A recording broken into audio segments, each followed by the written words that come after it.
to be present to win. And who's that?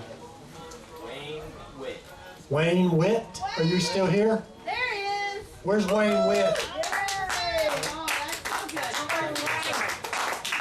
good. Come on up, Wayne. You can pick one that you want first. There's a Caterpillar and there's a Buick. And they're antique belt buckles. And in about, I guess, Linda and Margaret, about another hour, we'll do the second one? Yeah. All right, which one do you want? Wait. All right, so we still have the Caterpillar. All right. I heard was calling me that lady and stuff. My name is Linda Hubbard, and I'm with the Historical Society.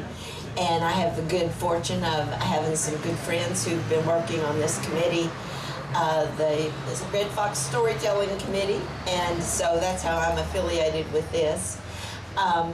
So let's all take a seat. We're getting ready for another good story by our friend Sarah Hopton, and she's going to be talking to us about Red Fox the Mystic. So let's give her a welcome. Come on.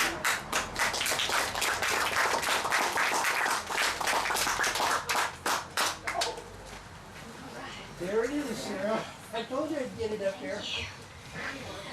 Actually, this is perfect because I'm diminutive, if you haven't noticed. This is great. You're just vertically challenged. Just vertically challenged. My name is Dr. Sarah Beth Hopton. I'm an assistant professor at Appalachian State University. And 3 years ago, I started researching my second book. I write creative narrative nonfiction. And I was in the archives at Appalachian State University, and I came across this old microfilm, and it was titled Four Men of the Cumberlands. And I got to digging through some more and finding some connections, and I was really intrigued by this idea. And then when I realized that John Fox Jr. had immortalized these men's lives and their womenfolk in Trail of the Lonesome Pine, but I had kind of done a bad job of it, I decided that I was going to take this on as my next project. And so since then, I have been attending, or was graciously invited actually, to attend several family reunions between the Taylors and the Mullenses and the Wrights and the Halls, and they've just kind of adopted me as one of their own, and it's been really nice. And today I am going to read to you from the book that I'm currently writing about this story, called Sons of the Dark and Bloody Ground. This book is under contract with Indiana University Press, and it should be published in 2021. But I also have a very special occasion, or a very special gift that's with me today. And this is, I don't even want to open it. I'm so nervous that I'll drop it or mess it up. But this is Doc Taylor's Bible. So Doc Taylor had one of two Bibles, and this was gifted to us by a member in the audience today, also a descendant of the Mullens. Yes, please.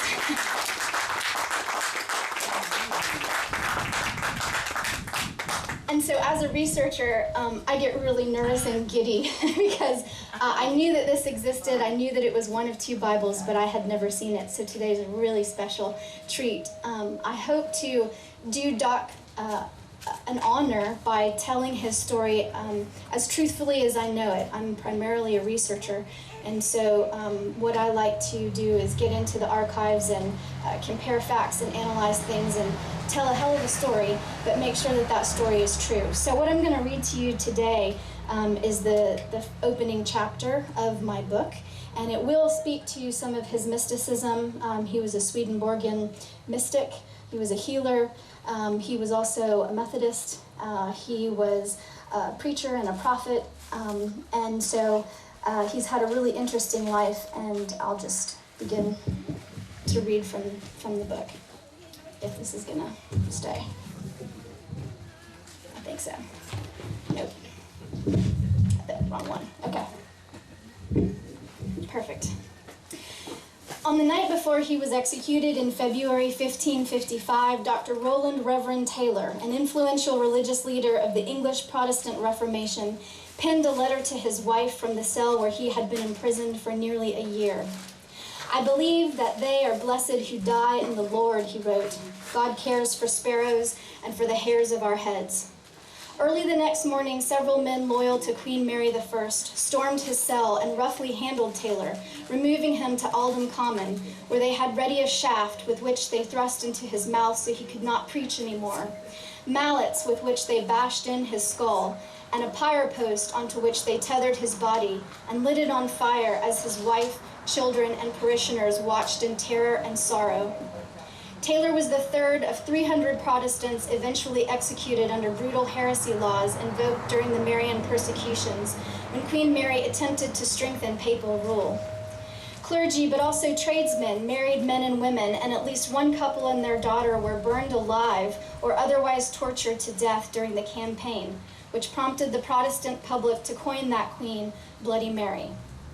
11 generations later, across the Atlantic, on a new country quilted together from robbed lands, the descendant of Roland Taylor stood at a second-floor window of a courthouse and jail in Wise County, Virginia, dressed in a gown of white linen, readying himself to suffer a gentler version of his ancestors' fate.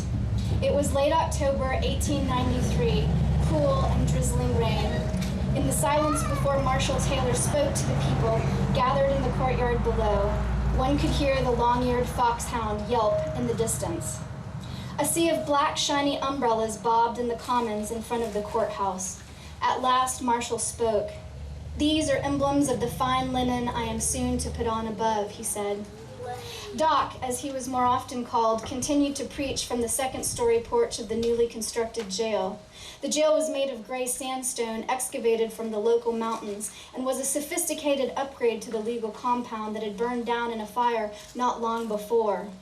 Built in 1885 by the good men of Gladeville, who paid for it with old and new money that followed now familiar last names, Skeen, Hilton, Wright, Ayers, and Fox among them. The jail was architecturally designed to impress the weight of the law and its civilizing forces onto those who gazed upon it, but especially those imprisoned within it.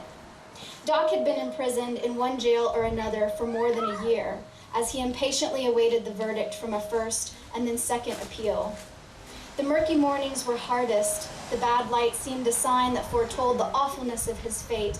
But brighter days were no better, as they only mocked the hope of all mountaineers, which was to die by his own hand or upon his own hearth, a freeman. His months of incarceration had taken a toll on him. He now seemed shrunken and drawn to those who stared up at him as he spoke. His hands trembled from lack of calories, his eyes were sunken into cheeks that hadn't been shaved, and his beautiful red hair, the color of his totem, red like the mountain fox, was close cropped now and nearly all white. He hardly looked capable of the crimes for which he stood accused. Despite his weakened state, he resolved to deliver his own last rites, which was a singular thing to do. At first, Sheriff Wilson Holbrook was disinclined to agree to Doc's terms, but he'd slept on it. It could have been that Holbrook, like many others in the community, had been doctored by Taylor, or that his children had been delivered to him by Taylor. Maybe his wife had been saved despite a difficult labor with any number of Doc's herbal remedies, blue cohosh or raspberry leaf. Early prospectors to the highlands thought that they'd found a new Eden, but it was a city-dreamt tale that told of nature as an adoring mother. Those who had lived close to the land knew that nature was a tyrant, void of pity and mercy, for whom nothing is given without the exchange of toil and the risk of death. Thus, no family was immune to her deceits. The hill people that Doc treated had suffered at times nearly plague-like epidemics of dysentery, which they called the bloody flux, and any number of painful stones and urinary tract infections, because they dared to slurp from the refreshing but infected limestone creeks and quarries after working a contrarian field in May to August.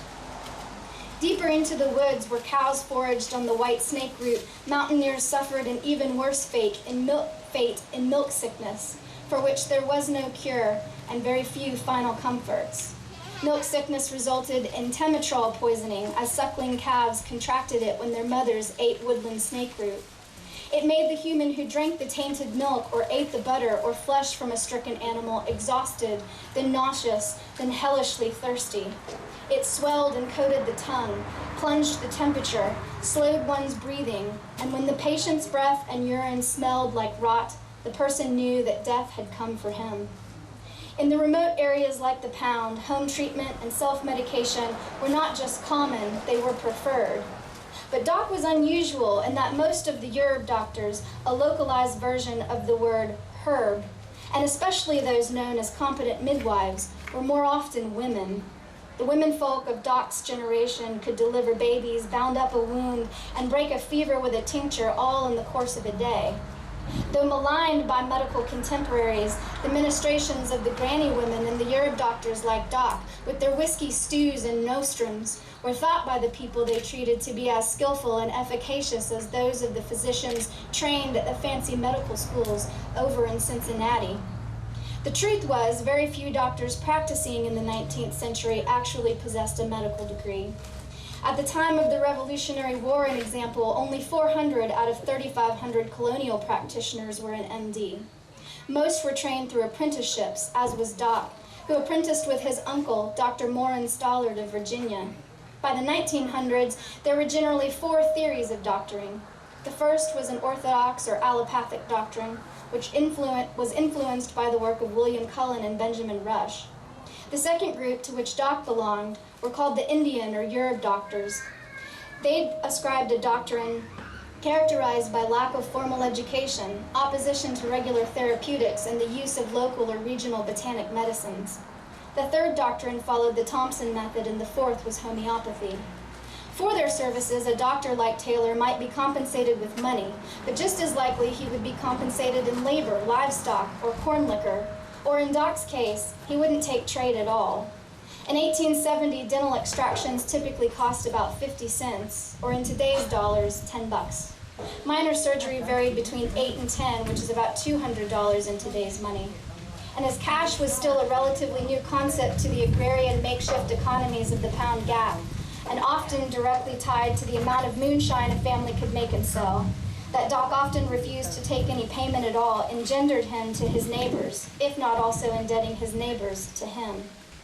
When his treatments brought no physical comfort, his spiritual ministrations did.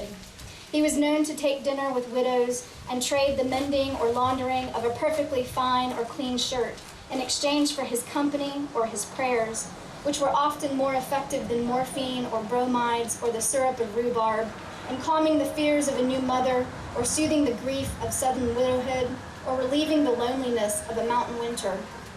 And it may have been one such kindness extended to Sheriff Holbrook, or one of his clan, that resulted in the sheriff agreeing to let Doc preach that day.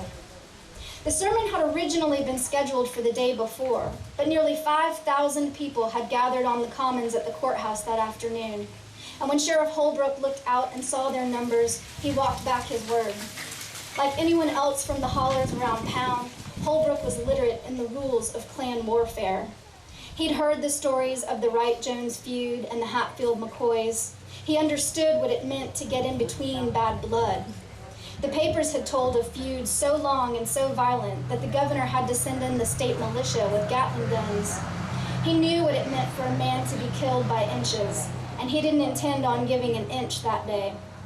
He'd also heard that Doc Taylor was no ordinary doctor, that he communed with the angels, and that his medicine was potent because it came from the hand of God himself. He'd heard tell-all how Doc had fought in the Civil War for the Confederates, but later deserted, muttering something about a godless business, and then taking to the caves and the laurel thickets and learning to be unseen, unheard. He'd heard the legends about how Doc, who was also called the Red Fox of the Cumberlands thereafter, wore his moccasins backwards while tracking outlaws, so his footprints confused his stalker, never betraying his real position. Local gossip had it that the Red Fox could slip through thickets so quick he appeared to be in 2 places at once, seen in one spot by one person and just after in another spot some miles away by another, and they'd swear by this. Holbrook couldn't say that any of this was true, but he couldn't say it wasn't either. and there were important people who wanted assurances that this execution was going to go as smoothly as the county's first when they put down the notorious outlaw Badtalt Hall, who had been captured, ironically, and dragged back from Memphis by none other than the Red Fox himself. So Holbrook had canceled Doc's sermon and waited until the crowd dissipated, and then ushered Doc back out the following day to preach in miserable weather when help was harder and escape unlikely. Doc seemed impervious to the weather. He preached and read passages from his brown leather embossed Bible for nearly 2 hours as local farmers, merchants, tradesmen, judges, and journalists stood and listened, the journalists scratching notes in damp notebooks. Mahala Austin Mullins and her husband Henry Mullins were in the crowd that day. They brought their 6-year-old daughter, Heltha Mullins, with them. But she grew uncomfortable and then frightened by the experience and ran to the J.E. Lips department store on Main Street, hiding among the clothes, her mother finding her hours later, having had to miss the whole thing.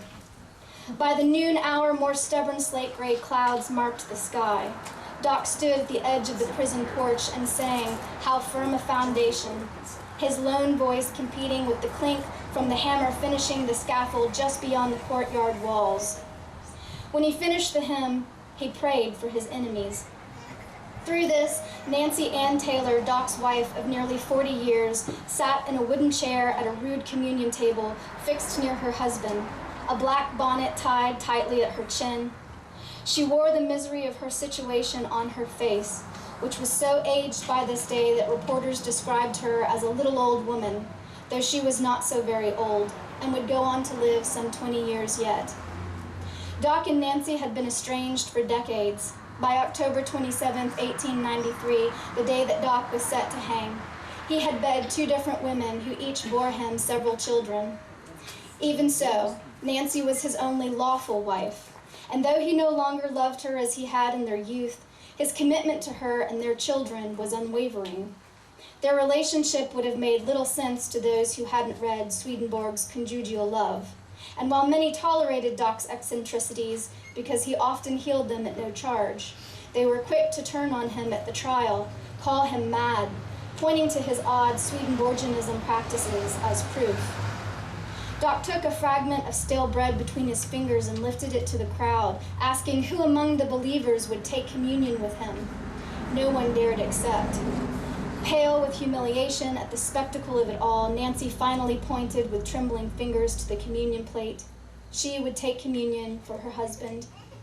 Doc brought the bread to her. She opened her mouth. He put the bread on her tongue and said, "This is the body of Christ." By 2 o'clock, he had finished preaching and was taken to an enclosed area that surrounded the scaffold. It was tall and made of wood with a high, strong crossbeam. At the center hung a long hemp rope with a noose tied at its end, which seemed to swing back and forth a little, even though no one touched it. As his was only the 2nd execution in the county's history, the scaffold was specially constructed. Both the scaffold and the noose were made and tied by Charles Renfro, a member of the Wise County Vigilantes, a for-hire group of Civil War veterans and prominent men organized by Joshua Bullitt to, ostensibly, protect the citizens of Gladeville from outlaws like Doc. Underneath the scaffold platform was a framed wooden shed tall enough and wide enough that a few men could stand in it comfortably. These men were responsible for removing the wide post beams from underneath the trap door so that it could swing open and Doc would drop into his death unseen. It was believed this modification was an improvement over the scaffolds of the past, which were made with open bottoms that allowed the crowd to watch as the body did its filthy business of dying. When a man is hanged but does not immediately die because the rope is too long or too short or the pinion is set at a bad angle to the vertebra, he starts to suffocate, and the harder he fights for gulps of air, the more he looks like a trout banked too far ashore. The blood vessels in his face burst, his eyes bulge, and his body kicks and flails until at last his bowels release. Doc stood at the edge of the scaffold and watched as a guard spread cut up bits of paper on the trap door, meant to sop up his excrement, should he lose his nerve. To his white linen suit that Nancy had made him, he had added a brown derby hat and slippers. When all the preparations had been made, Doc climbed the steps slowly, and then stood on the trap door and looked at the faces that looked back at him, gathered beyond the edge of the platform.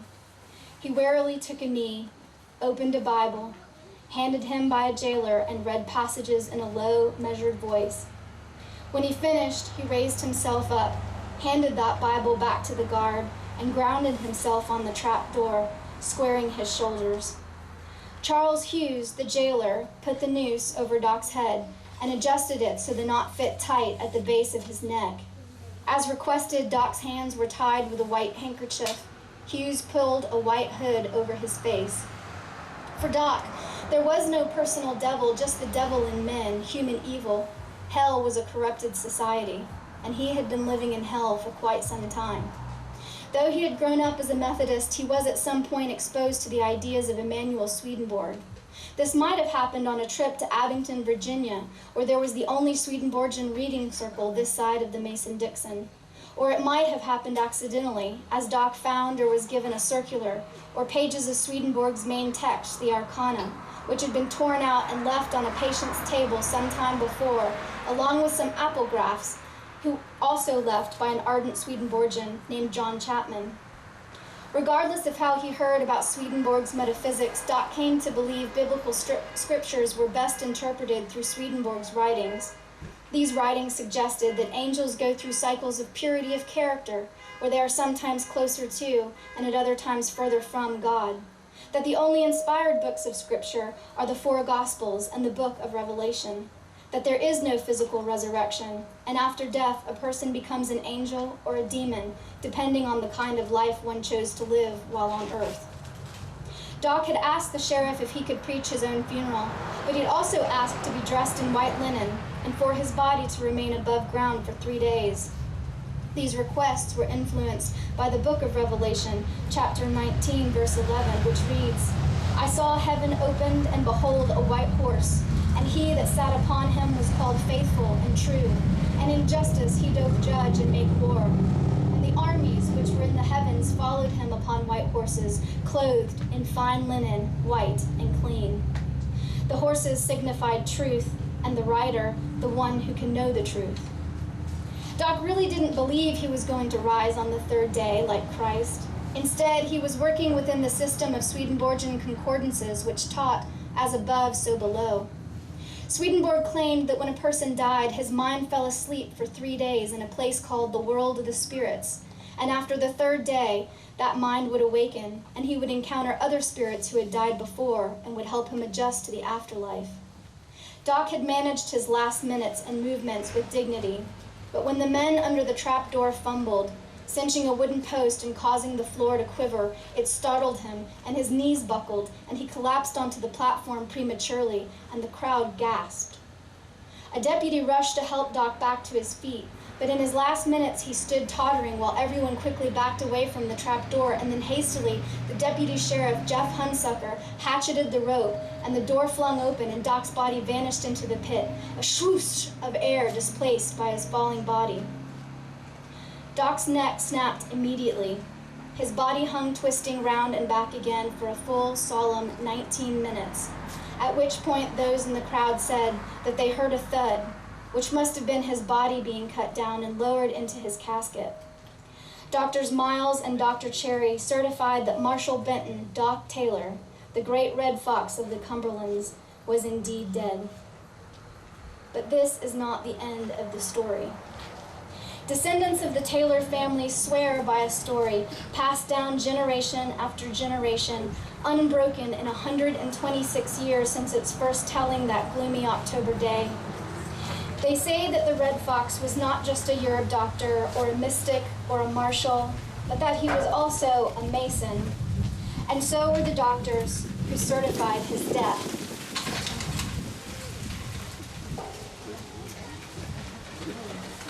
All right.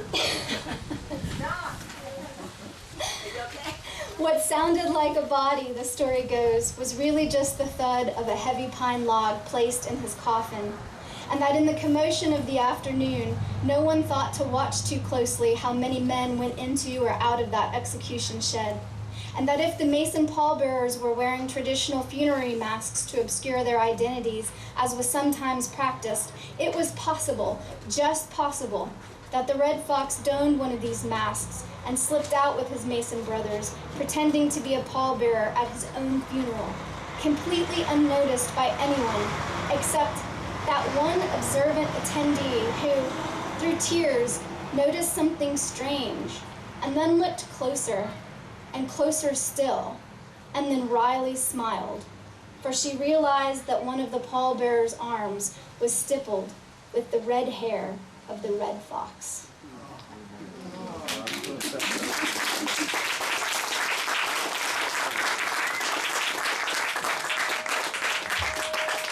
So, I don't know if that took all of my time, but I would be happy to answer any questions I can answer for you about the research that I've conducted so far and how that might be connected to some of you. I know that many of you in the audience are part and parcel to these families and have this amazing genealogical legacy.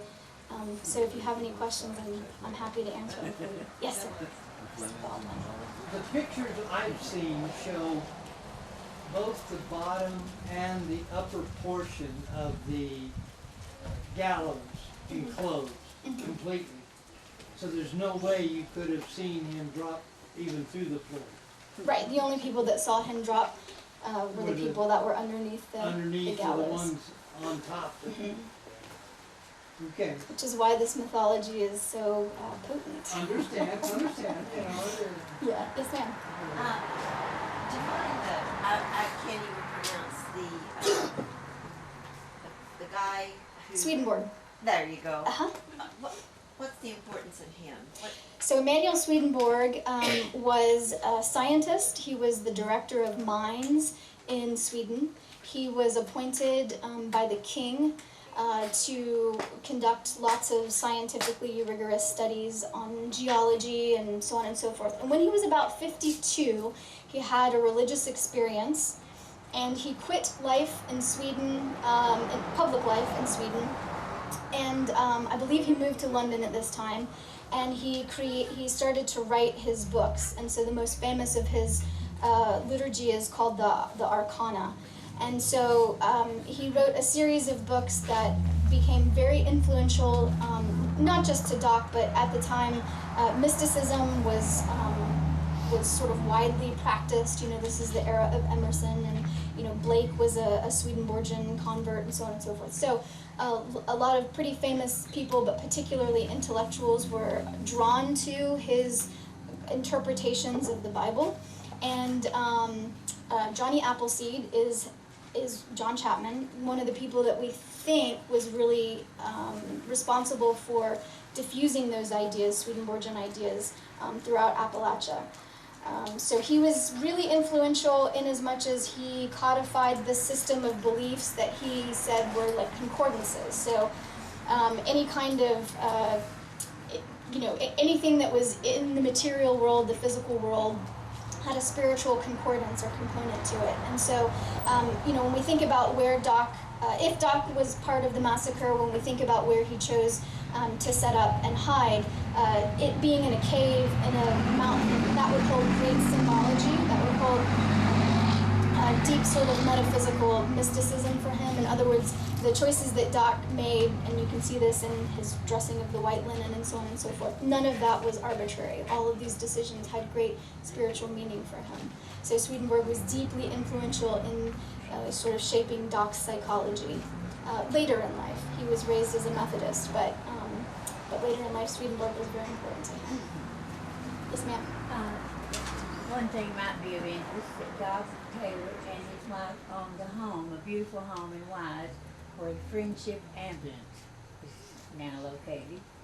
And they sold it to Sylvan and Hattie when they needed the money. Yeah. But anyway, Doc Taylor also owned several hundred acres on Pine Mountain, referred to in his deed as wasteland. He very likely owned the land the massacre occurred on. You know more about that than I do. And I have also seen the letter that Dr. Cherry signed saying that Doc did not hang, that they hung a railroad tie. Yeah, the family has lots of different details about that. Some of them say that it was a railroad tie, some say it was a pine log, some of them say that They, like I wrote, you know, that they could tell by the red hair on his arms. Some of them say that it was just mere calculation, that 12 jurymen went in and 13 came out. I've heard a lot of different versions of this, but the version I have always heard from the family unequivocally is none of them believe that he died that day. And that what they actually believe is that he went out to Missouri, which is where Nancy went to.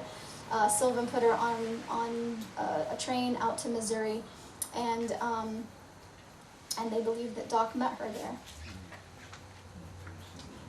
I don't know. I just want to say thank you again for, I'm kind of besmitten by this, but I just want to say thank you again for sharing the Bible with us today. It was a really special pleasure to be with you here and to read from my book with the Bible here. So thank you very much. And thank you for your time.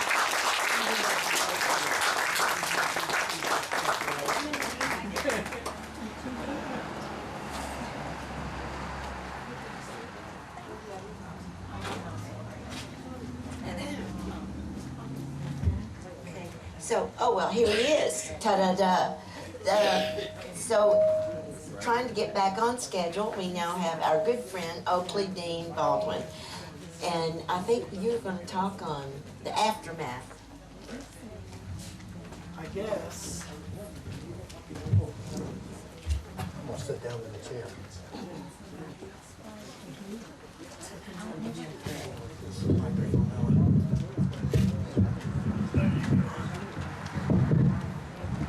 Very much. Great, thank you.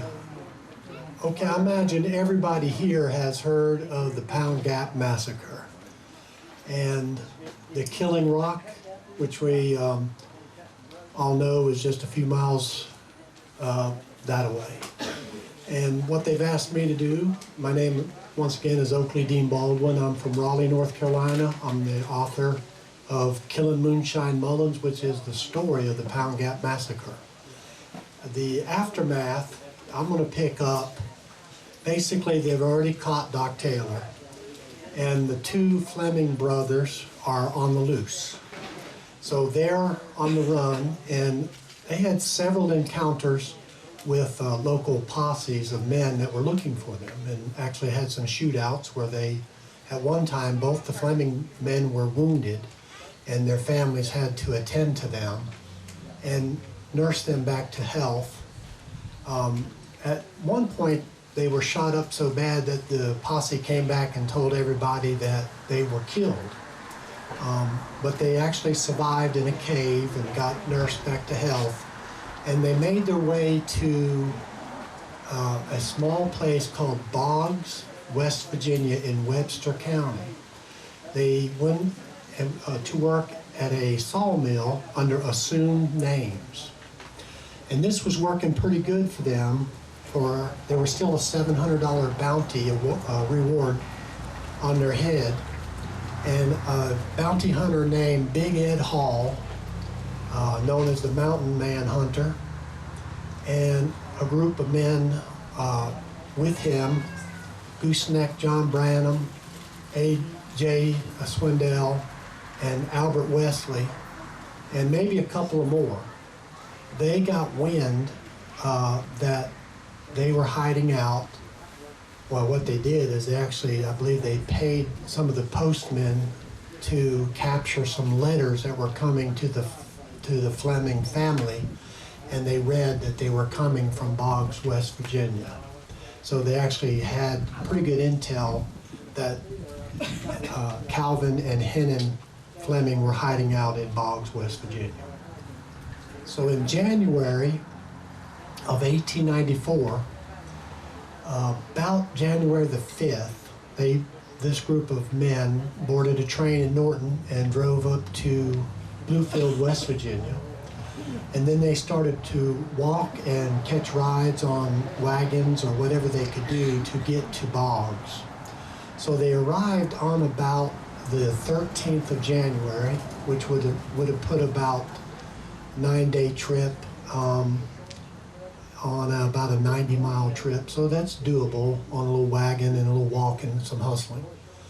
So they got there, and Big Ed Hall sent one of the men into town to spy to see if they could get any intel on the two Fleming brothers. Now, these men were very dangerous. They had already been accused of killing the Mullins party at the Pound Gap. They had already had several shootouts with them trying to arrest them. So they had gotten word out that they were not going to be taken alive. So as a lawman, you knowing this to go get them, you had to have a lot of fear. Your fear level had to be extremely high. So the spy came back and said, indeed, that the word was that the two Fleming brothers almost every weekend came back into town to get their mail from the mail post office. It was also the general store. Now this building was about 250 square feet, probably about the size of that room right there. So if you imagine that being packed full of about 20 people, how full that room would be. So sure enough, the next morning on January the 14th, the A.J. Swindell sees them coming on horseback and yells back to Big Ed Hall, "I see them coming." So they get ready, they get their pistols and they draw their pistols. They wait for both of the brothers to go into the post office and close the door. Now, there happened to be 13 other residents in the post office, and two Flemings now made 15. So you figure 5 or 6 more lawmen coming in, now you've put that number up to about 20 people. So you can imagine the crowd of 20 people in that little room right there. But Big Ed Hall and the other boys, they rushed in, opened the door with their guns drawn. They saw Hennon and Calvin Fleming at the back of the room about to open a letter. They were at the window. They had gotten some mail. They were about to open a letter. And Big Ed Hall yelled at them to surrender, drop your weapons and surrender. Well, that wasn't going to happen. Calvin wasn't going to have anything to do with that. So he drew his weapon and both parties started shooting at him. Now don't forget there's 13 other people in this room with them. So you can imagine the chaos that was going on. Well, Calvin got around off and nicked Big Ed Hall by the head and nicked him and knocked him to the floor. He, laying from the floor, he returned fire and shot and killed Calvin instantly. Hennon pulled his pistol and shot Gooseneck John Brandon. He was laying on the floor, and Gooseneck John Brandon was able to return fire on him and wound him. He actually shot the cylinder of his pistol, and it burst, and some of the lead went into his wrist and came out his elbow. And then he was shot by Swindell also. He was shot in the back. So he was shot twice and fell to the ground. Well, he also got around off before his weapon was hit, and he actually shot A.J. Swindell also. Shot him in the neck. So you have 13 people running out of probably running over the bodies, trying to get out of there to keep from being shot. And when the dust settled, Big Ed Hall pointed his gun at Hennon and said, "Hennon, I'm going to shoot you and kill you like I did your brother if you don't give up right now. This is over with." Well, his weapon was useless anyway because it had been shot, so he gave up. Gooseneck John Brandon was mortally wounded. A.J. Swindell went outside where it was freezing cold to a creek behind the building and splashed some of that freezing water on his neck wound, and it was actually stopped the bleeding, and that probably saved his life. Well, they buried Calvin Fleming in a local cemetery right up the street on Wildcat Barnett Road, and they put a grave marker there for him. 9 days later, Gooseneck died, and they buried him in the same cemetery. So the other 3 men stayed with him until he passed away and until they buried him before they came back. So once they came back, they brought Hennon back. He survived his wounds, and he was to stand trial now for the Pound Gap Massacre, just like Doc Taylor did the year before. And The star witness was Amanda Jane Mullins, who was the one who escaped along with her nephew, John Harrison, 13-year-old John Harrison Mullins. There was two people that escaped the Pound Gap Massacre. So Amanda testified against Doc, and we all know he got the death penalty. So this time, Amanda spent about 4 or 5 months in jail for safe custody, so she couldn't be harmed. But this time she had married a police officer from Big Stone Gap. His name was Isaac Belcher. So she felt pretty safe being married to a police officer, and she wasn't going to spend another 4 or 5 or 6 months in the local jail waiting for trial. So this happened on January the 15th with the shootout at Boggs. She gave birth to her son on January the 31st. And then 2 weeks later, on February the 15th, Amanda was doing her dishes at her kitchen window and she was assassinated. So what's being told is that the younger brother of the Flemings, Orban, his name was Orb Fleming, shot her from the wood line and killed her to keep from her testifying against her brother Hannon, his brother Hannon Fleming. So Hannon goes to trial, and they can't use his confession against him because he won't take the stand. He did admit to everything, but it could have been a forced confession, of course, back in 1894. They may have beat it out of him, who knows. But he admitted that him and Doc Taylor and his brother and Henry Adams were the 4 people there during the murder. But they couldn't get him on the stand because he wouldn't take the stand, and for 6 days the Commonwealth attorney tried to get enough evidence to convict him, but with Amanda Jane being murdered, and some family members, I want to throw this out, some family members believe that Amanda Jane died in childbirth. I personally don't believe that because of the newspaper articles that I found, plus that her son was born a full 2 weeks before she was murdered. Her body is buried beside her mother in Murdered Man Cemetery with the grave marker date of February 15th. So I know she didn't die giving birth on January 31st to her son, like some of her family believe. I personally believe that she was shot just like the reporter. And when he put it in the newspaper, he didn't say this may have happened. He reported it as this did happen. You have to, it's just like, did Doc Taylor get hung or did he escape, So without any evidence against Hannon Fleming, they had to turn him loose. So he walked a free man right out of the Wise County Courthouse. And he left very quickly back to Boggs, West Virginia. He became a night watchman for a train company up there, and he also became a police officer in a local town.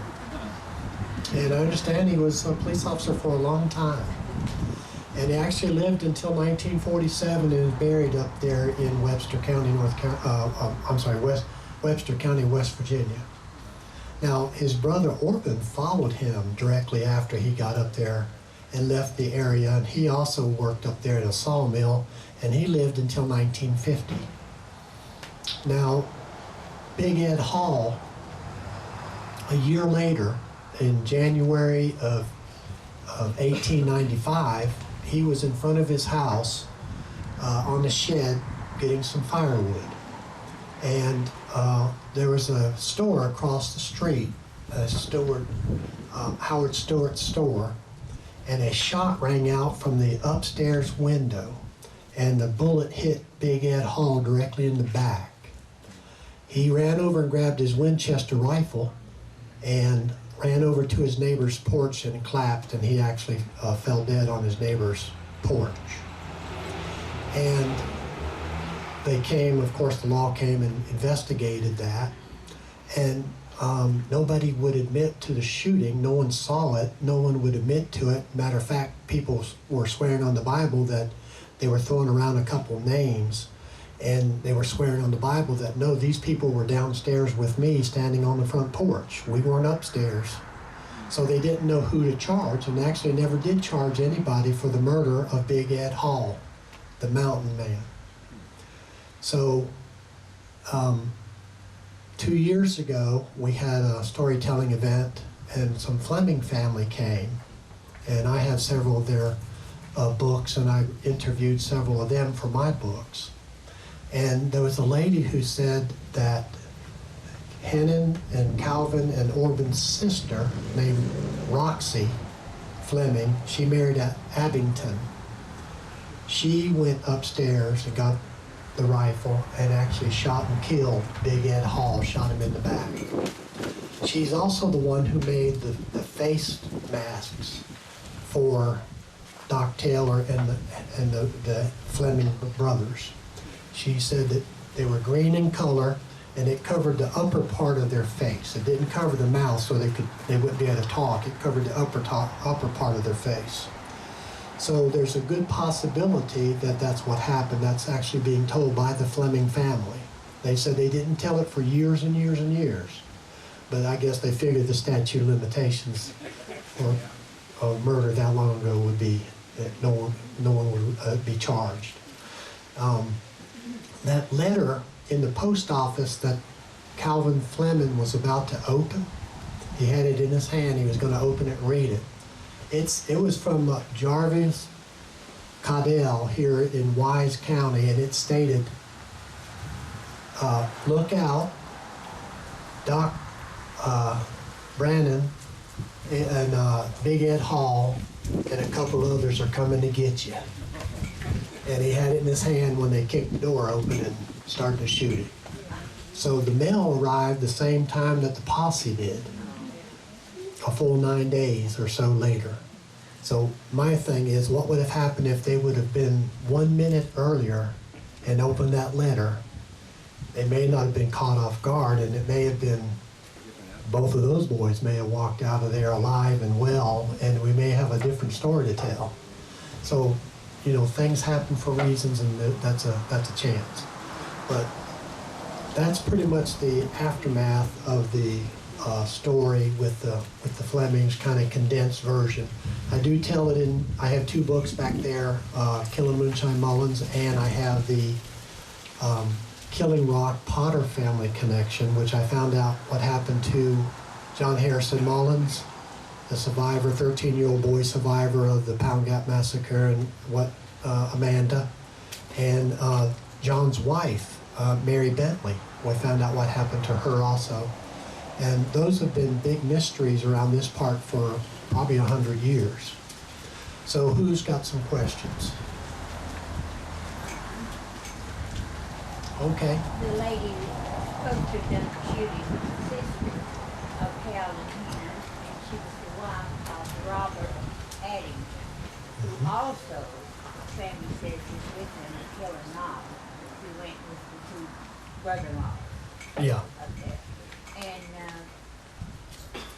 she was after Ed because he killed her brother. Yeah, it was revenge for the killing of Calvin and for the arrest of Hannon. Yeah. And they say the same thing with Orban, that he killed Amanda so that he couldn't testify against Hannon, so that he would be hung too, probably. So it's kind of a tangled up mess when these families, sort of like the Hatfields and McCoy feud. When you get to, actually, I think it's actually a better story. I hope I don't get in trouble for that, but I think the Pound Gap Massacre and the aftermath and everything, all the rich history that y'all have here, is just as good, if not better, than many of the Hatfield and McCoy stories. I love to tell it. I love to hear it. I love when we get together and do these storytelling events. Anybody have any other questions on that? We're going to have one more belt buckle drawing here in a few minutes. So if you don't have your name in the bucket, go back there to my table and put your name in the bucket. And when Linda and Margaret are ready here shortly, we'll pull another name out of the bucket, and we'll have another winner. All right? Thank you very much.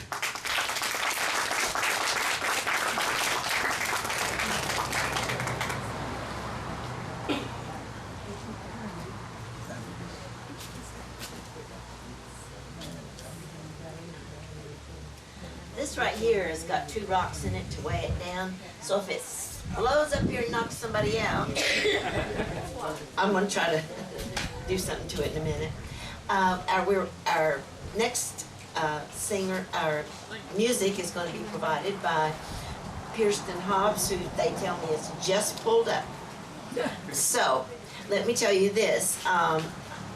If you've not been in the Historical Society room, Dean has a lot of nice books for sale, reasonable books, the kind of easy books that you can sit down and read in an afternoon, fun type things. And I don't know, James, did you bring some books today? James Baldwin, he was here earlier. He's inside, well. He does have, James Baldwin has his books in there as well. Okay. So, while Kirsten sets up, does anybody have any questions about this event? Or isn't it wonderful that we've come this far in a couple of years' time? Last year was wonderful. It was out in the middle of the woods, and it was pouring the rain, but we had a good attendance. We had we went inside the hunt club, I can't even remember, Fish Fur and whatever, up there on near the Red Fox Trail. Built a fire. Everybody sat around, just had a good time, listening to stories and singing. And then, of course, last year Frank Taylor showed up and told us, acted out some of the scenes from the Red Fox second hanging play that they've done. And last night was a blowout. How many people were here last night? Wasn't it great? I think there's something about a bonfire that kind of loosens you up and you feel like you can relax and enjoy yourself. It was certainly wonderful. Okay, Kirsten. There's nothing like young people. I love young people. So you ready to go like that, or do you need to take a breath? No, we're good. We're ready Okay. to go. We just take this jacket off. It's warmer than I thought it'd be. Yeah, it's warm, but the wind is not cooperating very well right now. I'll see what I can do about that.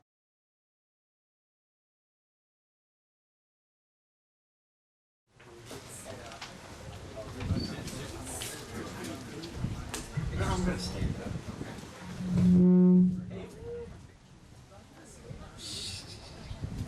It's hot.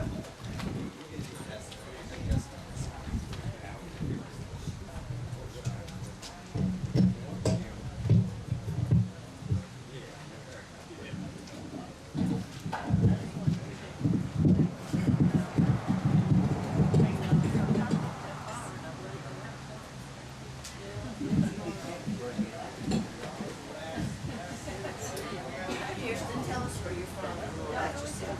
Oh, well. So, of course, my name's Kirsten Hobbs. My folks, my dad's side are from South Fork and South Mountain. And, I see my aunt out there in the crowd. Ooh, this thing's trying to take me down with it. But my mom's folks are from Clintwood.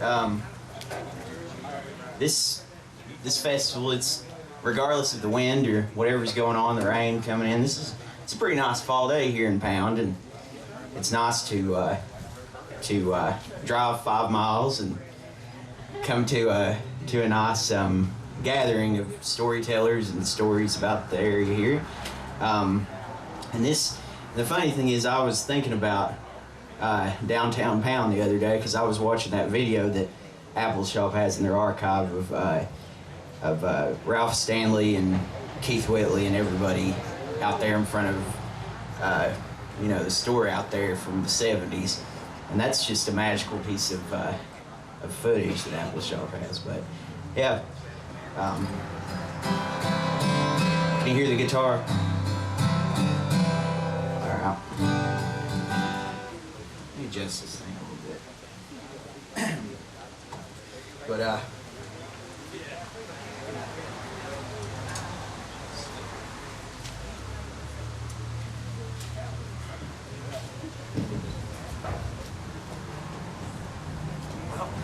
some other fun news is I've been working on a record for about a year now, and you know, just working on it, working at it, and paying for it when I can, and it's finally done.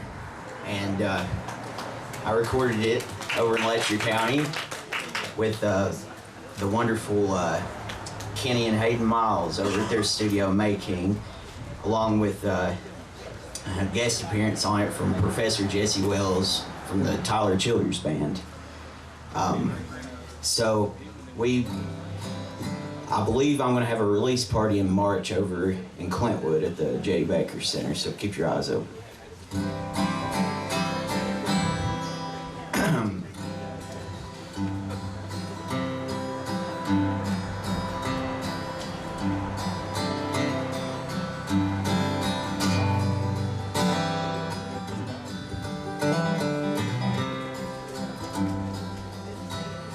I left my old home to ramble this country. My mother and dad said, son, don't go wrong. Remember that God will always watch over you, and we will be waiting for you here at home. Don't go astray is what they both told me. Remember that love for God can be found. And now they're both gone. This letter just told me for years they've been dead. The fields have turned brown.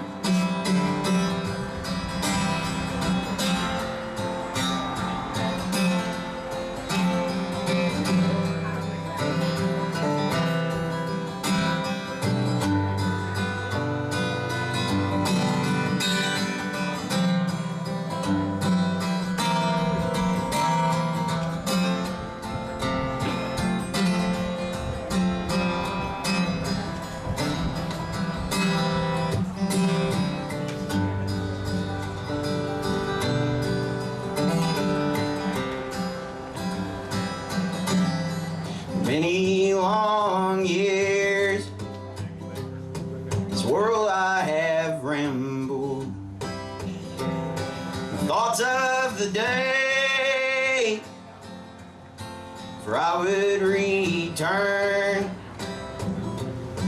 As I go home and find no one waiting, the price I have paid to live and to learn. Don't go astray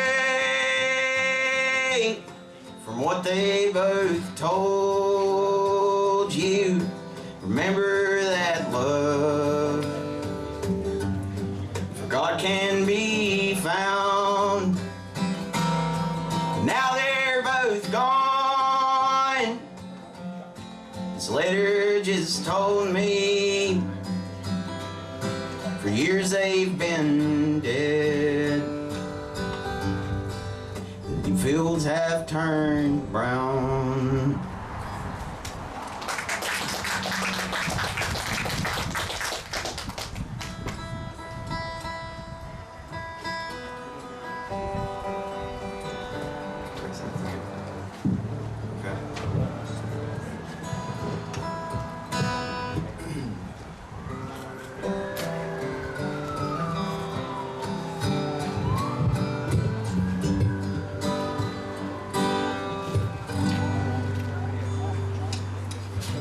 Carter's staying to tune there.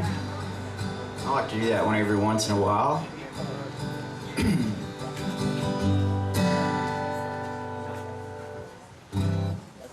see here. I've lost my capo somewhere.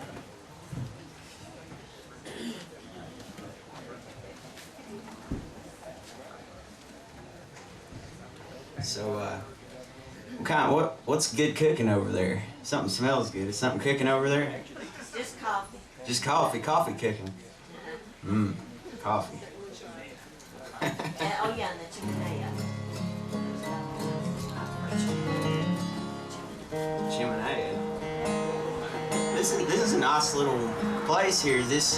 I watched it kind of go up as the fence went up here, and it went up quick, didn't it? Yeah.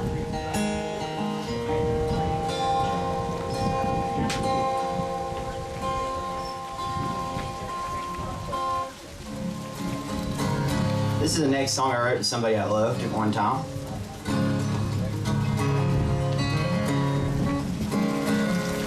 Put the bass down a little bit on the guitar, Mike.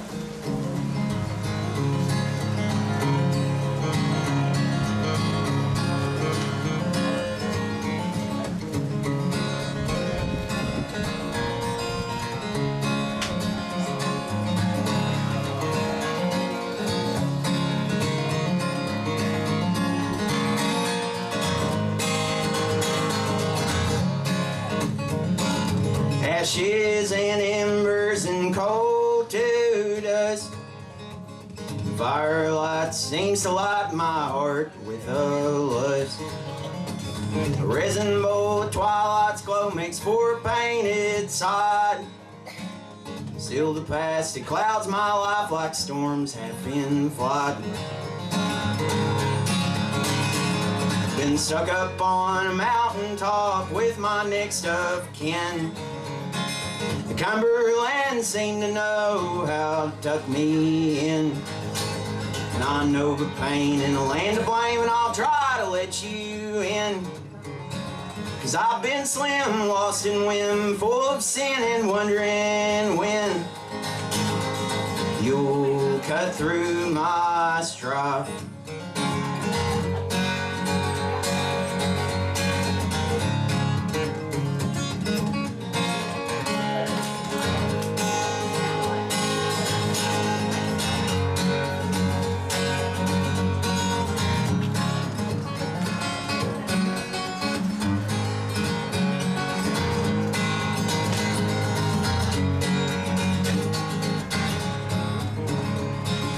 Valleys and pastures green and lush, and it seems in my dreams you cause me to blush. Take my hand, we'll walk this land in ease if we must. The blackened door that lies inside extract without fuss. Been stuck up on a mountaintop with my next of kin. Cumberland seemed to know how to tuck me in. And I know the pain in the land of blame, and I'll try to let you in. 'Cause I've been slim, lost of whim, full of sin and wondering when you'll cut through my strife. 'Cause I've been slim, lost of whim, full of sin and wondering when you'll cut through my strife.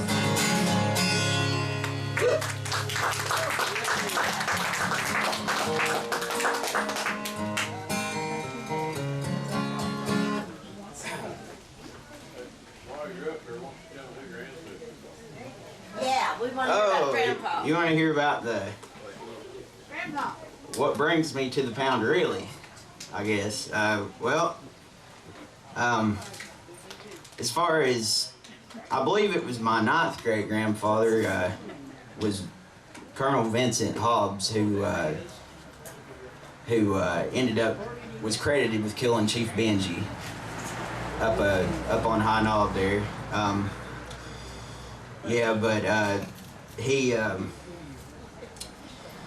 He ended up moving to Lee County, I guess when everything was Lee County, back I guess it formed right after Washington County did, and before they split off all the counties and everything. But they settled down in Dryden. My section of the Hobbs family went to Johnson City, Tennessee, and then they eventually came back up here to Pound in, I believe, during the the kind of industrialized coal boom back in 30s and 40s, somewhere along that line, which was my great-grandfather, Lee Don. They called him Rawhide. Rawhide. Thank you very much. And then, of course, my Papa Jeff, and then and then the Elkins, who came from Pike County, if I'm correct. They came over the hill from Pike County. Over in Beefhide. Yep. So there's a few people in town I might be related to. Maybe related to about 2 or 3 out there sitting.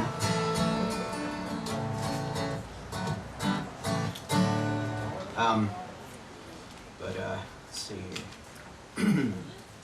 I'll play this song that one of my family members from Dickinson County sort of put together from this old William Blake poem that, and I sort of see this song, it was part of William's collection of poems called Songs of Innocence, and then the kind of darker songs of experience, but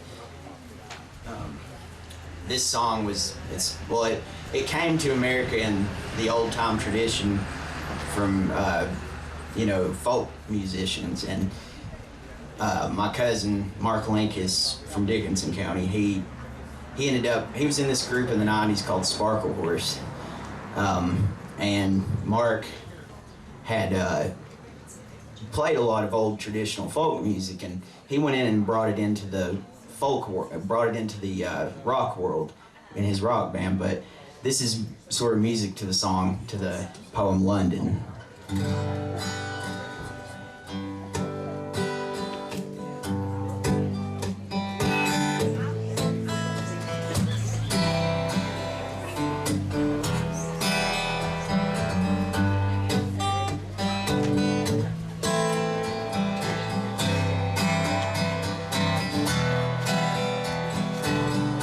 Wander through each chartered street, near where the chartered Thames does flow, and marking every face I meet, marks of weakness, marks of woe.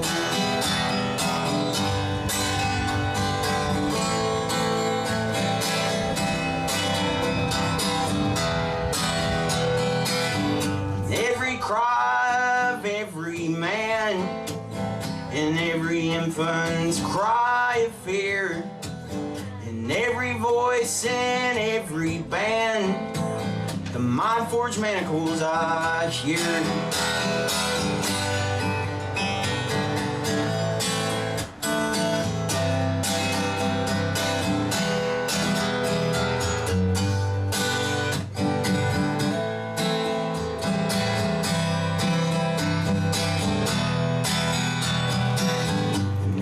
Chimney sweepers cry, every blackening church appalls, and the hapless soldier's sigh runs in blood down palace walls.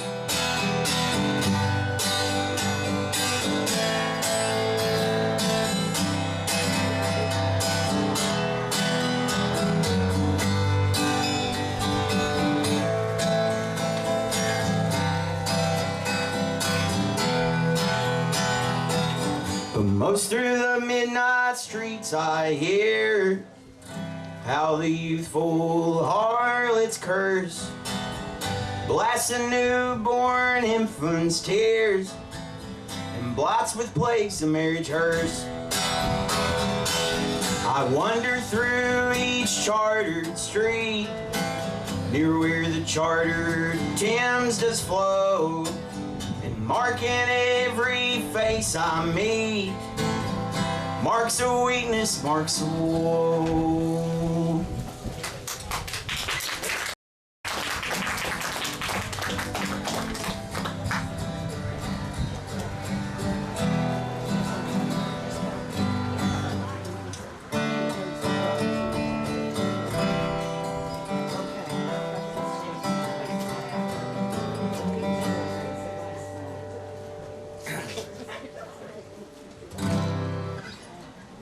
This next tune that I'm gonna do is one I wrote about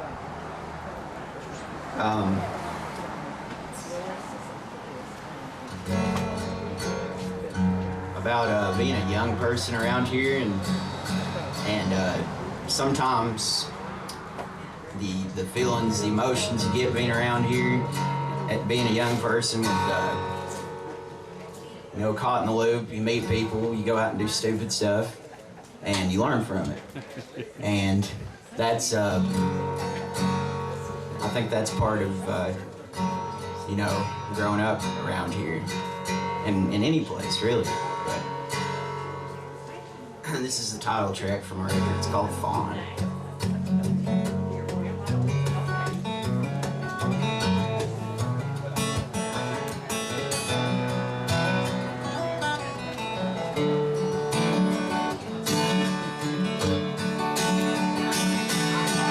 In the faint, fading light, I always do roam the lights of you I think about.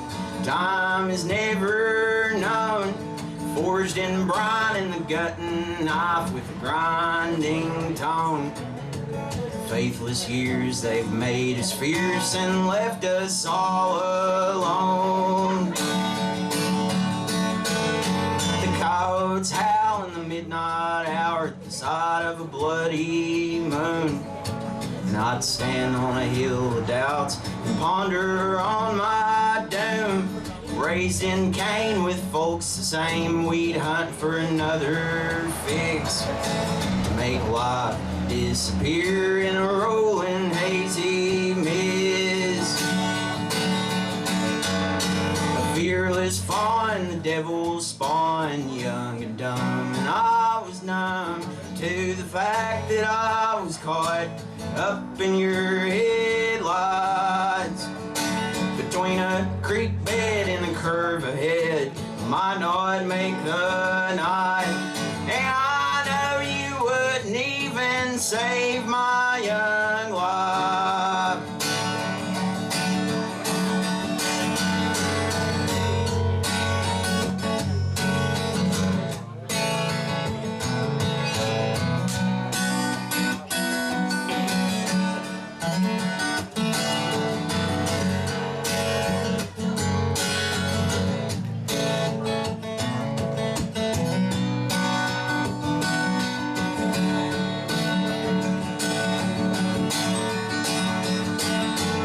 A spineless fear and a total smear will both wash away. With every passing moment, dear, we slowly go astray. Suspended in a sea of trees, you coast a shallow thought for the lights of time itself in a narrow tying knot. 'Cause I lost my mind and you turned your back, but we're both the same, we have no pack. Alone and trying to find a way through another weary day. The fruit of youth won't keep too long, before you know it'll done be gone. And the demons that you tried to brave will haunt you to your grave. Fearless fawn, the devil's spawn, young and dumb, and I was numb to the fact that I was caught up in your headlights. Between a creek bed and the curve ahead, might not make the night. And I know you wouldn't even save my young life.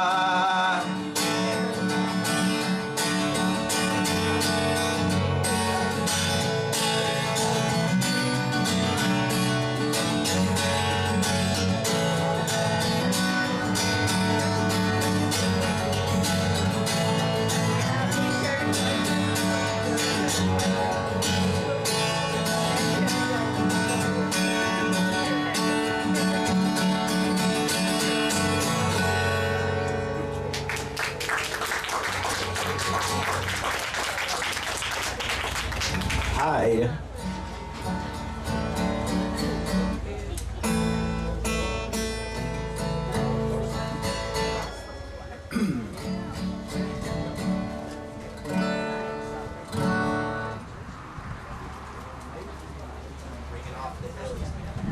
Is it? What time is it? I gotta play one coal mining song. Gotta throw one in. This is one that comes from A.K. Mullins and W.V. Hill from right over the ridge over here in Dickinson County. This is one that I re-recorded on my record.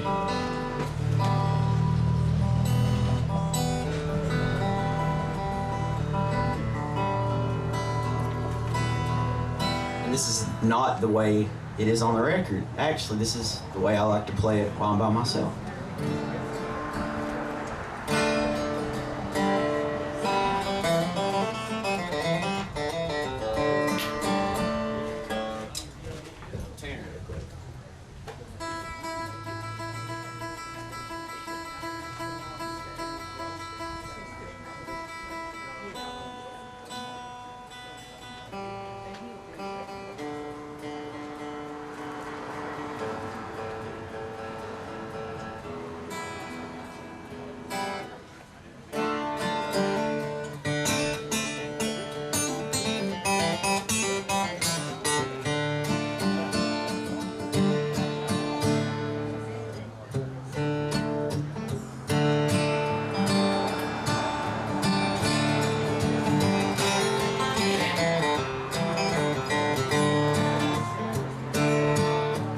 He don't like breathing this way, but he's lucky he's breathing at all. 'Cause 35 years in a methane cave will make your lungs all black and raw. He's got a pinch between his cheek and gums, got a pinched nerve in his neck, and rolling back and forth through the shuttle cars, and now he's rolling towards a nervous wreck. He's way down in the hole where he earned his pay. It was dark and unforgiven. Digging the coal, digging his grave. He's dying to make a living. Dying to make a living.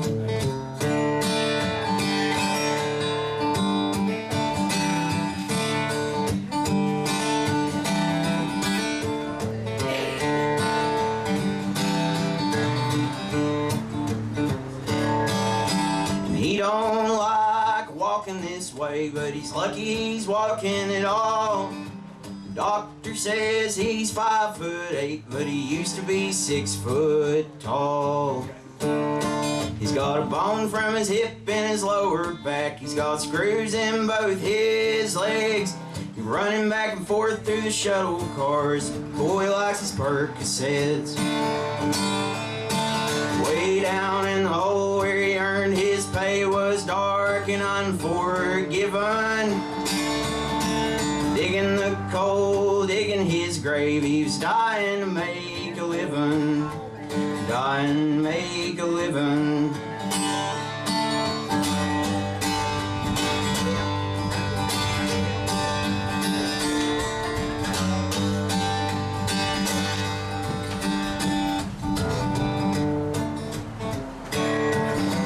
He don't like living this way, but he's lucky he's living at all.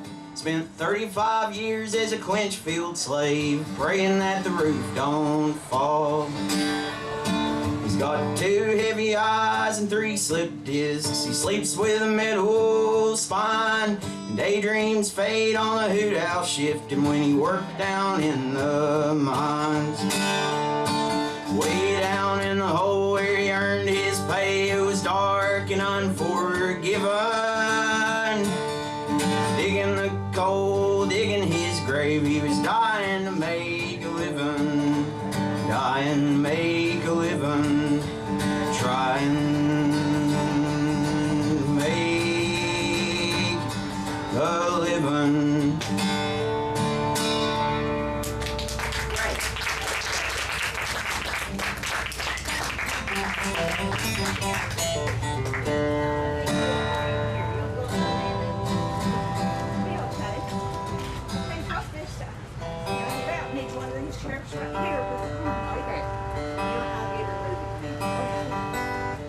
I'm probably in somebody's seat. Don't make no difference. So where's the hop gonna be?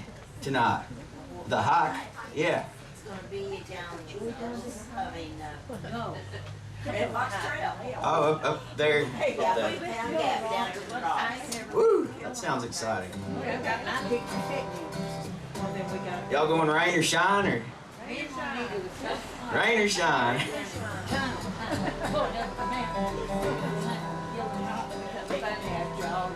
In the tradition of the storytelling genre, songs can sometimes be that for people.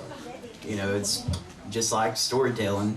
In the tradition of that, there's a lot of great storytellers out there playing music right now, and a really great story from the Red Giant from Eastern Kentucky, Tyler Childers. I rarely cover any of his songs, but I just felt it today. I felt like telling this story, so.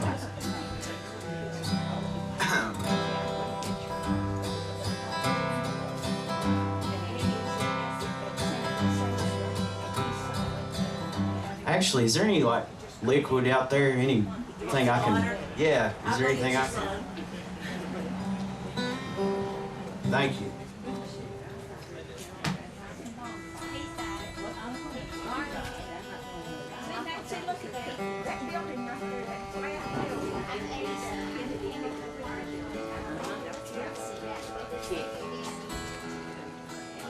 Look at that mountain.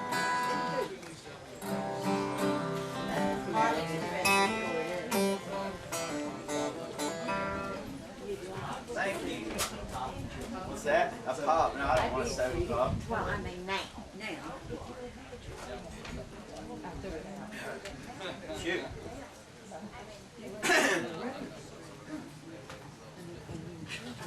Down with the crud.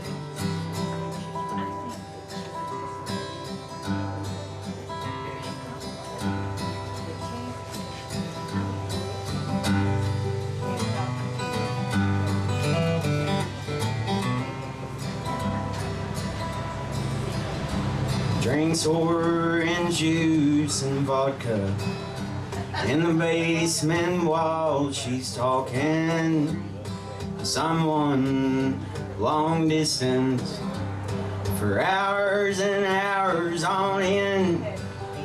And as he's slowly sipping, he thinks about his children and the heart attacks that youngest daughter's always giving him. He don't smoke no marijuana since he got on with the railroad. He's been on with the railroad for a long and lonesome while. For the day that he retires, he'll smoke himself to China. He'll leave behind his worries as he races through the sky. Days are dark down in the holler, waiting for the sun to shine on the back. You have been breaking, trying to earn peace of mind. She sells Avon to her buddies to raise a little money for the makeup she's been using to hide away the years. She usually watches TV, usually every evening. There ain't some type of ball game her daughter has to cheer. She sneaks menthols in the morning while the family still is snoring. And as she burns the egos, She looks back at her life, the heart she broke in high school. He's singing on the Opry. She wonders what the heck that she was thinking at the time. Days are dark down in the holler, waiting for the sun to shine. On the back, you have been breaking, trying to earn peace of mind.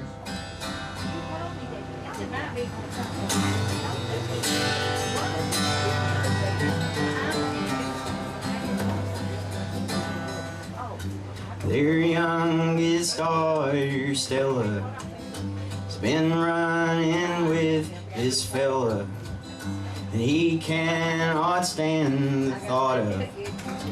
He surely does despise.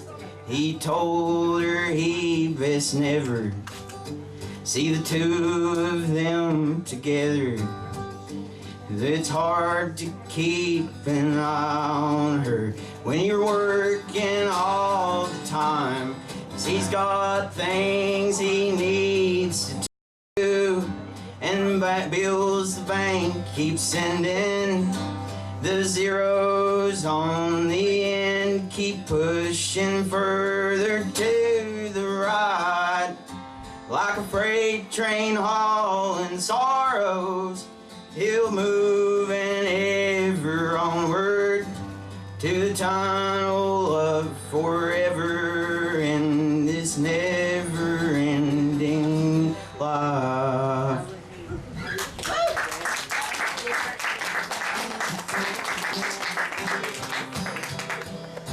Oh, I got time for one more here.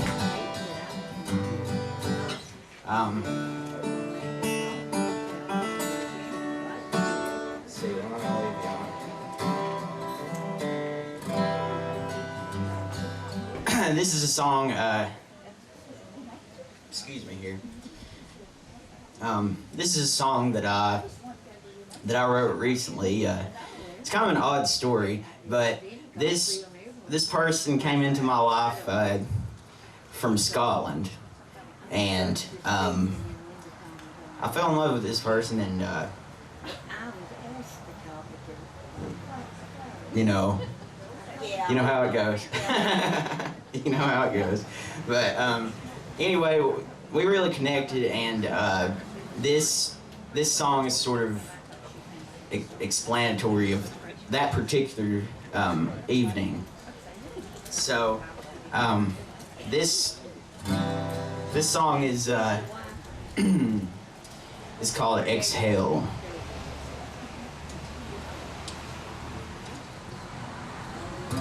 It's kind of a slower one, so.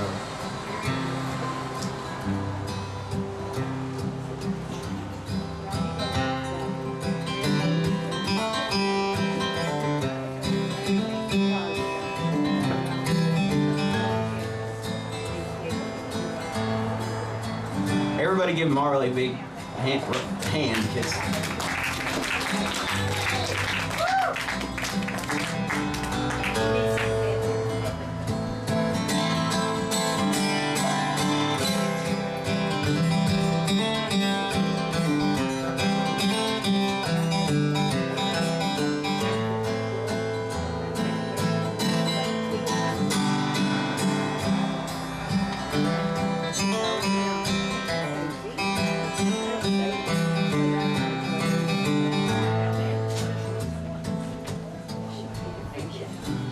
Come lonesome, you wander, lost in a slumber, a pint will wash it away.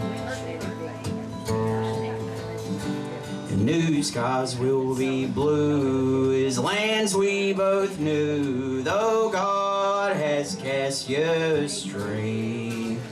But when the moon shines bright in your belly at night, with rambling to do, and memories like blood reach up towards the light. Exhale, it's alright. You felt every pain that run through your veins.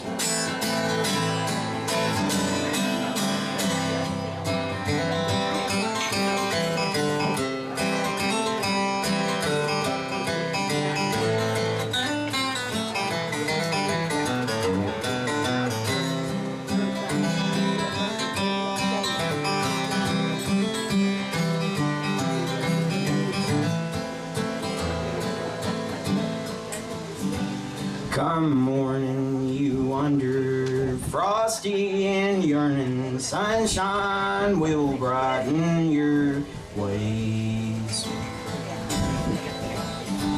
A few nights will be blue as those we both knew, 'cause I will cast them away. Red skies at night, a sailor's delight, with nothing to do but think of the bride. Reach up towards the light.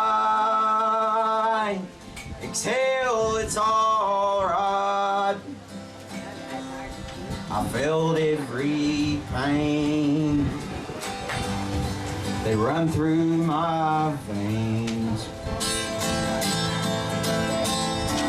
The mountain is thick as clay, swallow your dreams as you drift away. And that glacier in your chest makes you think out loud. Don't think you know how to cry you lost that years ago.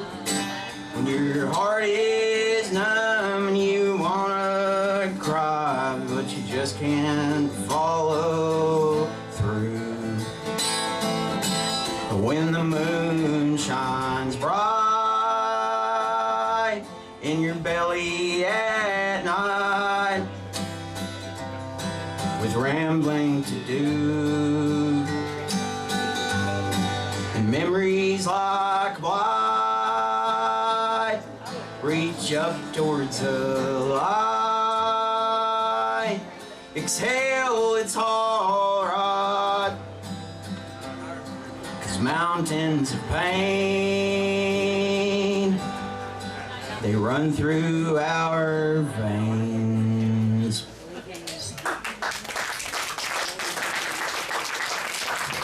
What's next, Marvin? Oh, okay. Hey, here's, did you get the girl? No. Oh, I see why somebody said they were about to get it. The wrong thing now.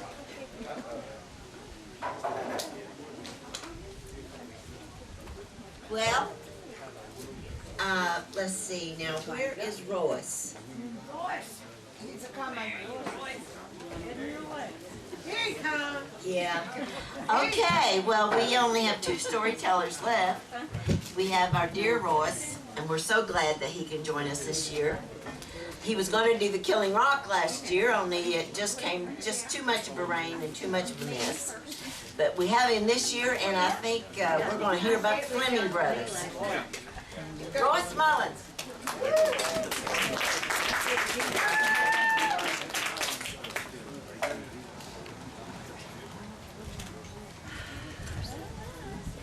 Good evening. Good evening.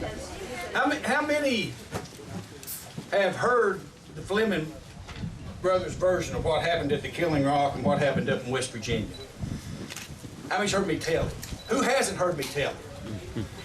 All right, well, that's good, because this is for you. Because I've told this story, I told it the year before last at the Killing Rock, and I wish we could tell it up there today, but I told it at the Killing Rock, and I told it last year over here at the town hall.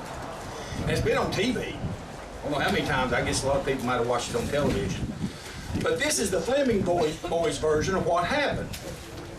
Now, you know, I mean, there's a lot of versions, but I take an eyewitness account myself as to be the correct version. So this is, I think this is what happened because this is what they told their brother, John Fleming. Now, John Fleming's grandson was Winfred Collins. Winfred Collins was my uncle by marriage. He married my mom's sister, Mildred Sowers. So Wint told me what his grandpa told him about what happened up there, because his grandpa, John Fleming, he would go when he was a boy, he would cross Pound River, and he lived out in the south of the mountain, John Fleming did. And he would cross the river and go stay with him, you know, weeks at a time as a boy. And John, his grandpa, told Wint what Heenan and Cal told him about what happened up here, and what Heenan told what happened up in West Virginia at Boggs.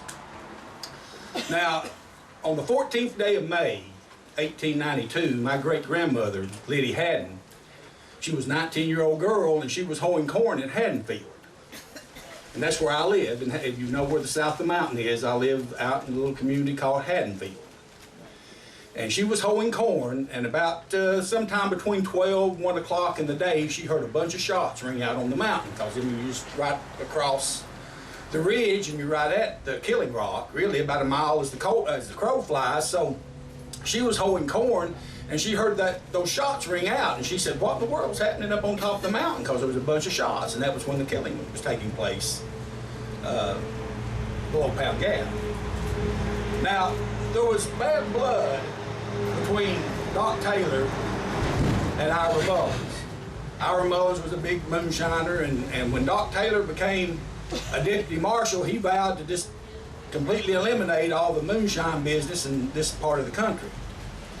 And so about a year prior to the killing, Ira was trying to take some bootleg liquor, was trying to take it through Wise. It was in a wagon, and it had several men with him.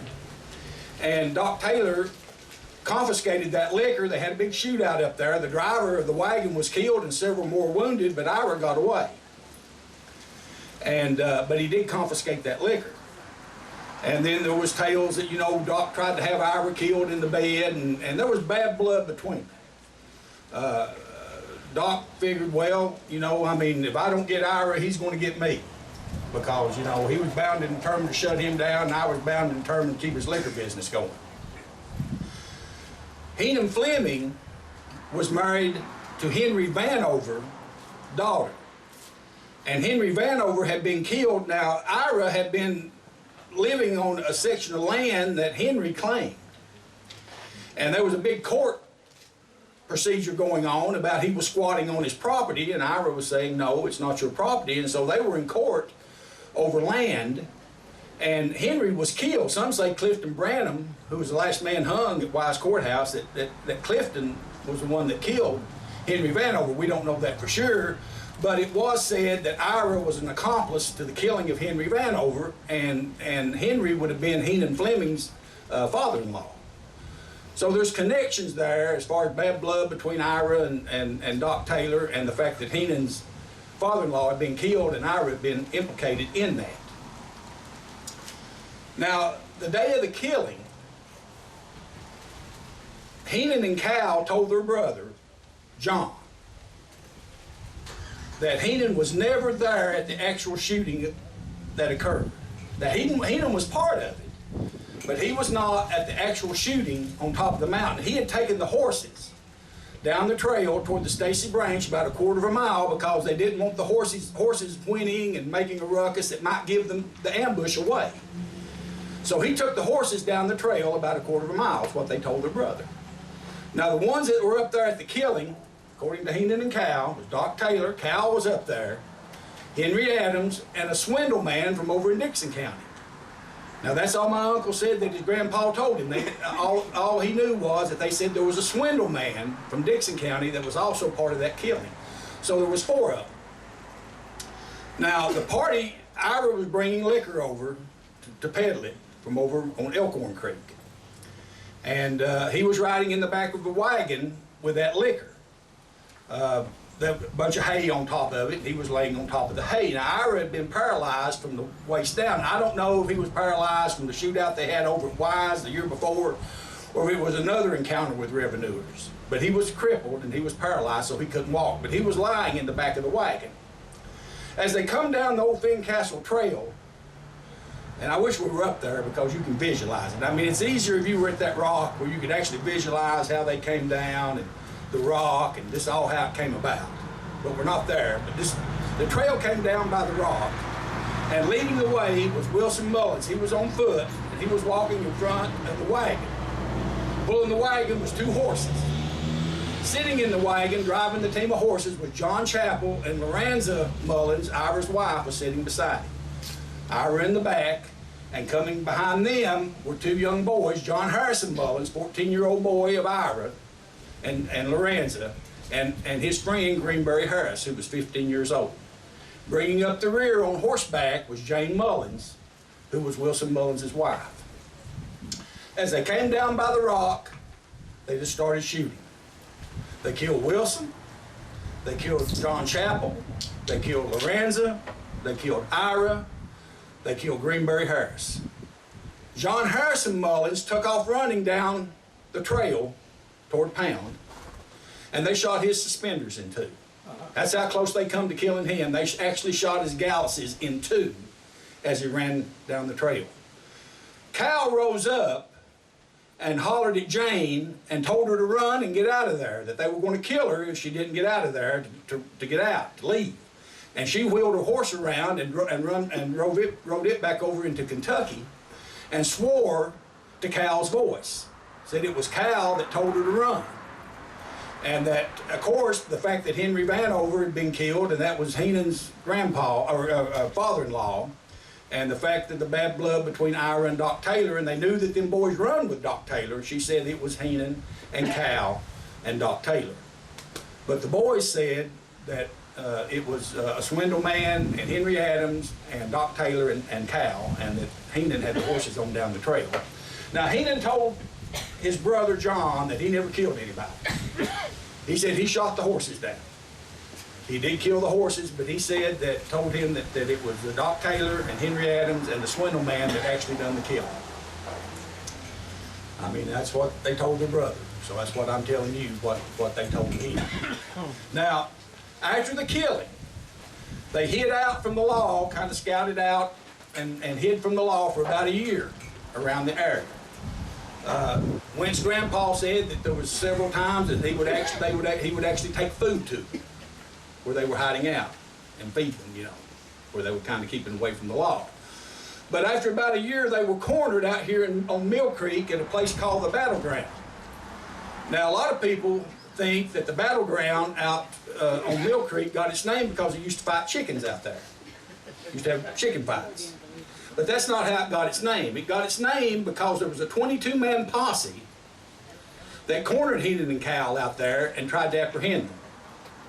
Heenan and Cal shot their way through that mess and got away. Only Heenan was wounded in the leg and wanted to give up. And Cal told him no. He said, "You're not going to give up. If you're going to get up, I'll just kill you right here because you give up." So Heenan had 2 choices. He had to, number one, he could give himself up and get killed, or he could go on with Cal, and he figured it'd be better on try to go with Cal. So they crossed Pound River and then went into Osborne Gap and spent the night at a swindle man's house. And my uncle and I always wondered, was that the same swindle man that Heenan and Cal said was up here at the rock on the day of the killing? But they spent the night at a swindle man's house, and the next morning they went over into Kentucky into Marshall's Branch, where they had people, relatives that lived in Marshall's Branch, and Heenan and Cal stayed there until Heenan's wound healed and he was able to travel. After he was able to travel, they went into West Virginia and they went to work at a logging camp in Boggs, West Virginia. Boggs is just a little unincorporated place. It's about like Haddonfield, just a few houses. I've been to Boggs. I've actually been there where the actual shootout took place. But it's just a little small, few houses beside the road, and the creek runs down by the road. And but there was a logging camp up there at that time, and then at that time there was a country store and post office, general store, post office, where people would come and buy whatever, and you know, a few little provisions, and also get their mail. So they went up there and went to work in Boggs. Now there was a bounty out. Doc Taylor, in the meantime, had been apprehended and hung on the 27th day of October, 1893 at Wise Courthouse for the killings up on the mountain. But there was a $700 reward, dead or alive, for Heenan and Cal. Well, Big Ed Hall, they were trying to figure out where these boys were, and they did intercept their mail and determine, because they were married, and they'd send letters back. Heenan and Cal would send letters back to their wives, and they had intercepted their mail and determined that they were in Boggs, West Virginia. So Big Ed Hall and IT Doc Swindle and John Gooseneck Branham, all three decided, well, $700 sounded pretty good to them. They'd just go up there and try to get it. So they did get on a train, and they went to Bluefield, and from Bluefield they traveled on foot or horseback, however they got there, but they traveled into Boggs. Now by car from Boggs to Bluefield is about a 3-hour drive. But on foot or by wagon or on horseback or whatever, it took them several days to get to Boggs. But they finally got there in January of 1894. And they went to that store and they inquired if they knew these guys, if they knew Heenan and Cal Fleming. And the storekeeper said, yeah, said they worked for a logging camp on up in the holler here, and they come down every Saturday to get their mail and buy whatever few provisions they wanted to buy. So they knew they would be coming in, or they thought they would be coming in that Saturday. I'm not sure, don't know what day that they got there, but whatever day it was, they waited a day or two or whatever till that Saturday morning. Now there was a man up there. When he found out that there was a $700 bounty out on them boys, he told Ed Hall, he said, hey, he said, buddy, I wish I knew there'd been a $700 bounty out for these boys, or I'd have took them myself. Ed Hall said, well, you know, he said, they shot their way through 22 of us down there in Virginia. You might be tougher than us Virginia boys, but, you know, maybe you could have took them and maybe you wouldn't have took them. So when Saturday morning came, that guy rode on toward that logging camp to inquire to see if those boys were coming in. And as he was riding up toward the logging camp, he met two guys on horseback coming down, and he asked if they would tell him their names, if they would tell him their names. Well, when he said that, they pulled their pistol and cussed him real good and wanted to know who the blankety blank wanted to know who their names were. Well, that old guy that was so big and tough down there at the store, he kind of got hunkered down. He said, hey, boys, said, I'm just in here doing the census. I'm in here trying to take a census, people census in here. So I'm just trying to figure out who lives up this part of the country. I don't mean nothing by it. So after they cussed him real good, they rode on.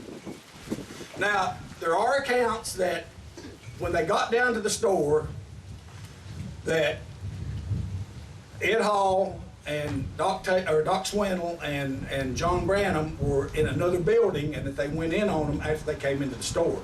That's not what Heenan said. That's not what Heenan told his brother.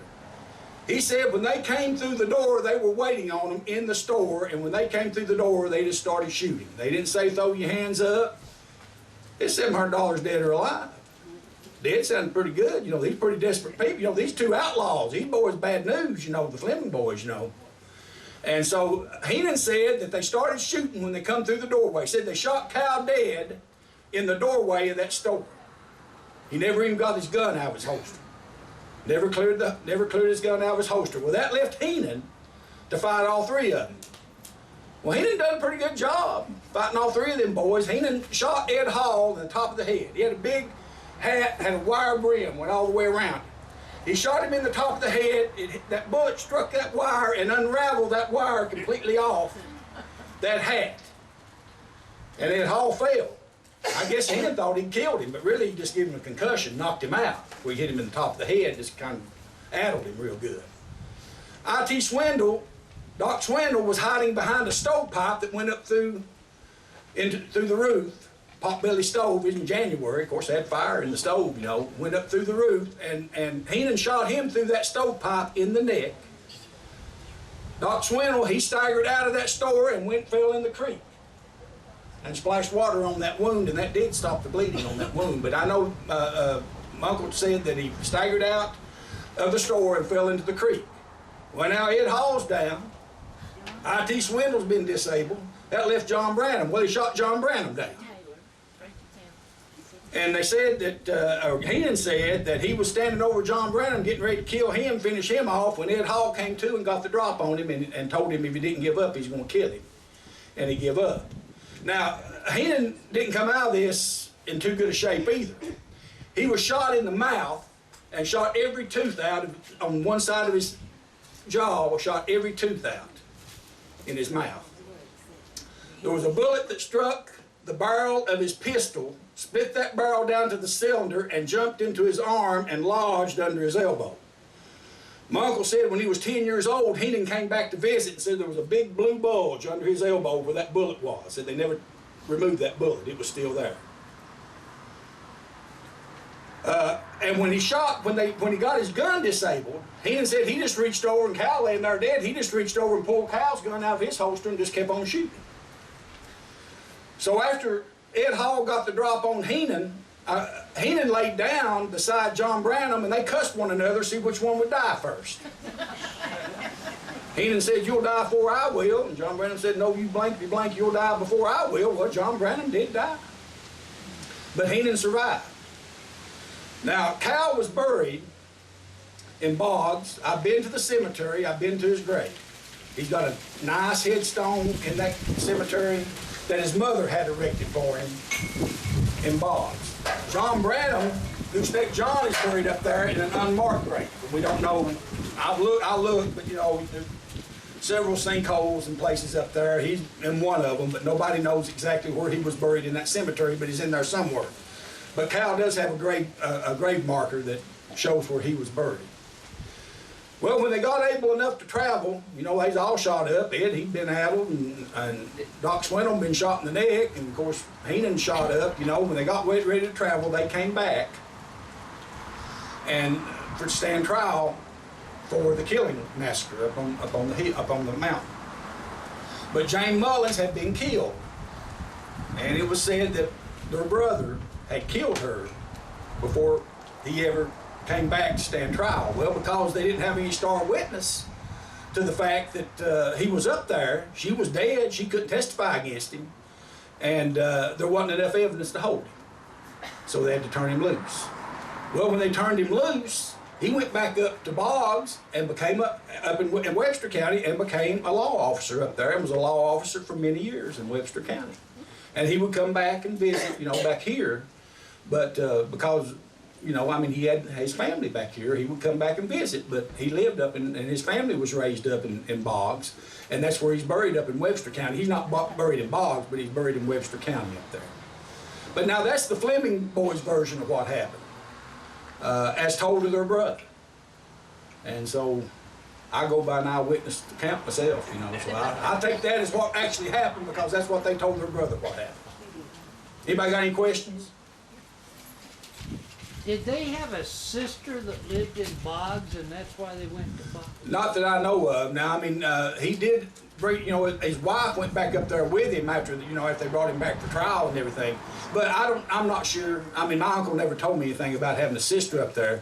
But you know, he did raise his family up there, and you know, there's a lot of Flemings live up there. But they, supposedly, what I have heard, I've only seen one source of it, so I'm not going to quote it as gospel, but that's one of the reasons they went to Boggs, was the fact that they had a sister and brother-in-law living there, and they thought they could hide out there in Boggs. Well, I mean, if there was, my uncle never told me that. Okay. All I tell is what was told me by my uncle. Yeah, that's all I know. That's all I know to tell.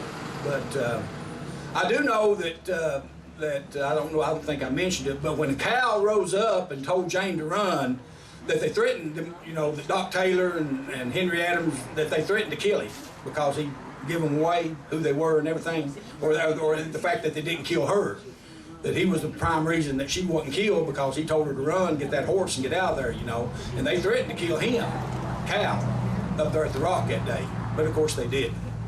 But that's what they said. Heenan said he was never there, you know, but Cal was. And Cal said he just shot the horses. But you know, that's what he told. That's what they told their brother. So I'll go with what they told him and what Heenan said happened up there in West Virginia. But you know what? You think about that. Now, the Wild West didn't have anything on back this part of the country, buddy. I mean, that shootout in Boggs was just as intense and just as violent as the OK Corral or anything else that happened out west. I mean, when you're in a little old room, you know, and you're shooting it out with 3 guys, you know, and you against 3 and bullets are flying and your brother laying there dead and you jerking his gun out of his holster because yours has been shot up, you know, and you've been shot to pieces and you shot them to pieces, kind of like Rooster Cogburn, I've been shot to pieces, you know. And that's about what happened up there. But yeah, my uncle said that that bullet, that he was 10 years old, which would have been in 1925. He would have been 10 years old in 1925. He said that, you know, he's seen Heenan and said there's just a big old blue bulge under that elbow where that bullet didn't come out. Yes, ma'am. I just had a question. Can you speak to Doc Taylor's relationship with Henry Vanover? My understanding is that it was quite close. But It's my understanding that they were friends, and that you know that when Henry was killed, they couldn't pin it on anybody. But you know, some thought that Clifton Branham had shot him, but there was the rumor that Ira was definitely involved in the planning of that killing. You know, because over the trouble they were having over land that, you know, he was living on property that Henry said was his, and they were in court over that. And so he wound up being killed. No one was able to determine who it was killed him, but they said that he had the rumor was that Ira did have a hand in the killing of Henry, and of course Heenan had married Henry's daughter. So there was a reason why Heenan would have been there, and a reason why Doc Taylor would have had, and he did. Doc Taylor, I think, was friends with Henry Vanover. In addition to the moonshine feud that they were having, Doc Taylor trying to shut down the moonshine business in this part of the country. So, yeah. was Lorenza related to the Vanovers, Ira's wife? I'm not sure. I'm not sure. I don't know. I don't know. Mary was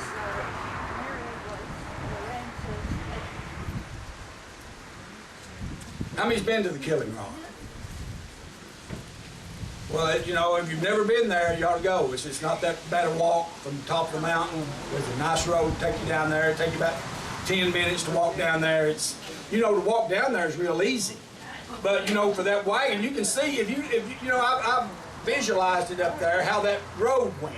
It didn't go straight off in a straight arrow. It went, you know how the roads go. It went around and meandered back and forth and back and forth. And from the top of the mountain to get down to the Killing Rock probably took 15 minutes, you know. It wasn't like they was just going to ride right down there in 5 minutes. So they was well prepared. They knew they were coming, and they were well prepared to kill the party that was down there. I mean, it's pretty bad, pretty sad, pretty violent, you know, that happened. But that's, you know, that's the history of where we live. There were some bad hombres back in those days, you know. And they were nervy people, you know, I mean, nervy. I'll tell the story that I told up at the Rock. You know, my grandmother, she lived with our family for 16 years, and as a teenager, you take old people for granted. You know, they're just in the way, and you don't have time for them, and, you know, I ain't got time to listen to you, or don't want to be bothered with you and everything. But I wish now that I had a different perspective of that, because she could have told me a lot of things that happened out there in the south of the mountain that would have been good to know and good to tell and people to know about. But she did tell me one right before she died. I asked her, I said, well, she was born in 1889. And she's a descendant of Jesse Austin. Jesse Austin was her grandpa. Jesse Austin was my great-great-grandpa. Jesse would have been her grandpa because her mother, Jerusha, was Jesse's girl. And so he would have been my great-great-grandpa because she, yeah, so that's the way that would have worked. But I asked her, I said, of all the people that you ever known out in the south of the mountain, who is the meanest man? And she never hesitated, and she said, Ed Cox. And I said, Ed Cox? I said, who was Ed Cox? Well, Ed Cox lived out to what they used to call the archery range out in the south of the mountain. It's where Wallace Mullins lives now. And that's where he lived. And he was an overbearing bully of a man that everyone was afraid of. Well, he was married to a Sowards, and his wife, I don't know his wife's name, but she had a sister named Exeter. And she was a very beautiful young lady, and I think Ed, my grandmother said, kind of had a crush on her, was struck on her, you know, his sister-in-law. Well, Mac Austin was an 18-year-old boy, and he was a Wright. His daddy was a Wright, but, you know, his mother was an Austin, related to our people, and everybody called him Mac Austin. He was trying to court Exeter, and Ed Cox didn't like that. So out at the Stormy Gap, which is once you turn off the 4-lane going down south of the mountain, it's about 3 miles down there, I guess, to the Stormy Gap. He got him down. He got in front of a bunch of men and got him down and beat up on him and sopped his face in a mud puddle and told him he better stay away from her, he'd kill him, and I mean just ridiculed him in front of a bunch of men. Well, about 2 days later, Mac Austin showed up where my grandmother lived. I mean, the place where I was raised growing up. Johnny, out there where I was raised, well, that's the old home place where my grandmother is. It's just an old log house that my dad took and just, you know, refurbished, and you never know it's a log house, but, you know, it was an old log house that my great-grandpa Sam Branham had built. And so she lived there, and so about 2 days later, Mac Austin showed up at the old home place with Enoch Wright. Now, you know, his daddy was a Wright, so evidently Enoch might have been his uncle or his cousin or whatever. Don't know exactly who his daddy was, but I know he was a Wright. Now, Enoch might have been his daddy. I don't know. But anyway, he showed up and sat on the porch because Ed Cox and Granville Cox and Paris White had took a bunch of liquor up on South Fork and peddled it, and they knew they had took it up there, so they were going to wait for him to come back. And if you know where that is, where I used to live, you can look way down the road, so a long way coming, so it's easy to see them coming from a far distance. So they sat on that porch for a couple hours. My grandmother was 9 years old. She's right there. Sat on the porch for a couple hours, and pretty soon here they seen them coming back. They had on a horse, and Paris White was riding the horse, and said Granville Cox was riding a little fast mule. And so they rode up. When they seen them coming, Enoch and Mac, they went up and got in the road, crossed over a 10-rail fence that was up there beside the road, 10 rails high, climbed over that fence, and stood in the road. Mac had a 30-30 Winchester in his hands. They rode up, and Mac Austin said, Ed, said, get down off that horse. Said, I've got a score to settle with you. And he had that gun pointing at him. Ed Cox said, son, he said, put that rifle down. He said, because when I get off this horse, I'm going to stomp your ribs together faster than hell can scorch a feather. When he said that, Mac Austin didn't hesitate. He shot the top of his head off. Shot him right off that horse. My grandmother stood right on the porch and seen it happen. She said that her daddy, my great-grandpa, Sam Branham, took a shovel, went up there beside the road and dug a hole out and buried his brains. It shot his brains plumb out of his skull, buried his brains on the side of the road. And when he shot him and killed him, he went over in Kentucky to some people he had living over there, and that's where he stayed. And he never was tried for it. Never stood trial. One day, you know, he hid out and nobody ever apprehended him. I mean, he'd come back and forth and whatever, but he never did stand trial for it. But that shows you how nervy people were back in those days. You know, I mean, when you got a guy pointing a 30-30 rifle and it cocked at you and you say something like that, you got a lot of nerve.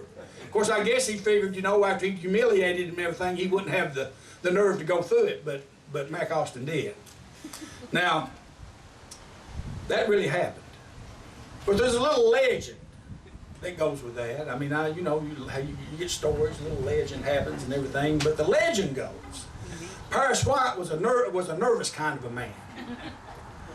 And so when they come up there, for some reason, Paris got off his horse. I guess when he told Ed to get off his horse, he just got off his, you know. Granville Cox is still on that little fast mule, and of course they said when Mac Austin shot Ed Cox off that horse, that Paris White screamed just as loud as he could scream. Big high-pitched shrill. Said he jumped that 10-rail fence in one jump, cleared it, high hurled that baby, and went up through the woods and went up what we call the Lemonfield Hollow, and went into Haddonfield. And my great uncles, Ivory and Noah Sirds, they were up there and they were out working out in the fields. And they said they heard something going through the trees. Breeze come up, you know, and wind, like a wind, and said the treetops was moving, and said they looked up Miss Paris going through the treetops. And said he started screaming, said, boys, said Mac Austin has just killed Ed Cox. Said he's going to kill everybody in sight. Said, run for your lives, get out of here. And just kept on going through the treetops toward the Stormy Gap. Well, when Mac shot Ed off that horse, Granville Cox, he just immediately just kicked that mule and took off on the run to the Stormy Gap through the roads, you know, I mean up the road, and took off on the run to the Stormy Gap. Well, they said when Granville got to the Stormy Gap, said that mule was all flecked with sweat, all white flecks, you know, and about wore out, you know, just sweated down. Said Paris was waiting on me. Said, buddy, where have you been? Said, I've been waiting on you, so we got to get out of here. but now that's legend, and you know, I mean, I don't know how much truth there is there.